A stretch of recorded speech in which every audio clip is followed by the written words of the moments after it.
Welcome back to the Morning Blend. Our next guest is a teacher, writer, and published author and poet. Mark Wisniewski had written a short story that was selected to be in Salman Rushdie's collection of Best American Short Stories. And he's now expanded that to a full-length novel called Watch Me Go, and it's getting really great reviews, including this one from the Huffington Post. It says, a complex novel of suspense exploring family life, redemption, and fate. And we're here now with Mark, who is a Milwaukee native.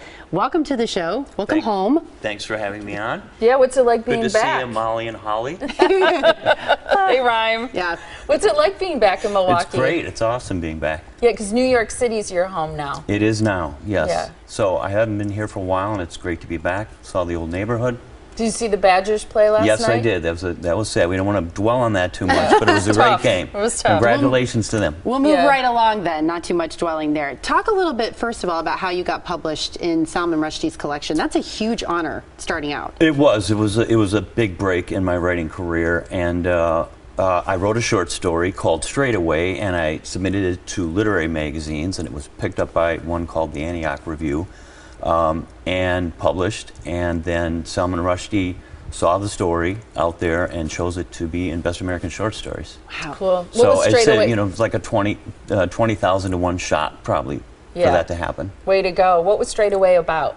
It is about 3 black guys who find who are asked to dispose of an oil drum that is sealed. And when they go up there, they're from the Bronx. They don't have a lot of money. They're just trying to get by, trying to pay rent. And when they go and get the drum, they realize, this doesn't seem like a good thing. There's probably a dead body in here. But they need the money. So they go ahead and dispose of it anyway. Obviously, none of them have killed the person inside.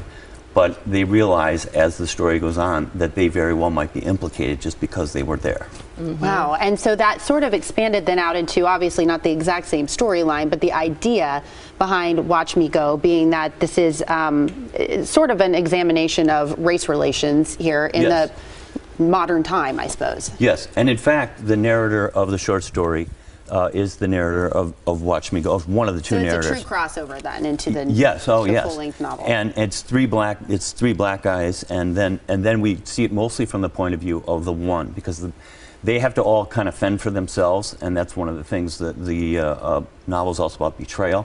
So we learn about, you know, what happens under duress of racism and economic injustice.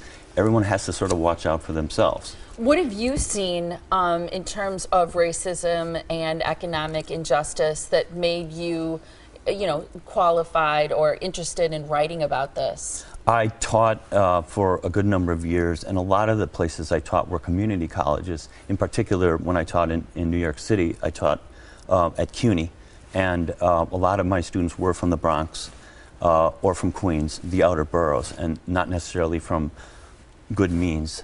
And so they would write journals for my class, and I would read the journals, and you'd hear the stories. I mean, it was difficult for them. So I got to know them pretty well, just having them as students and then reading what they wrote, sometimes kind of intimate stuff in their journals.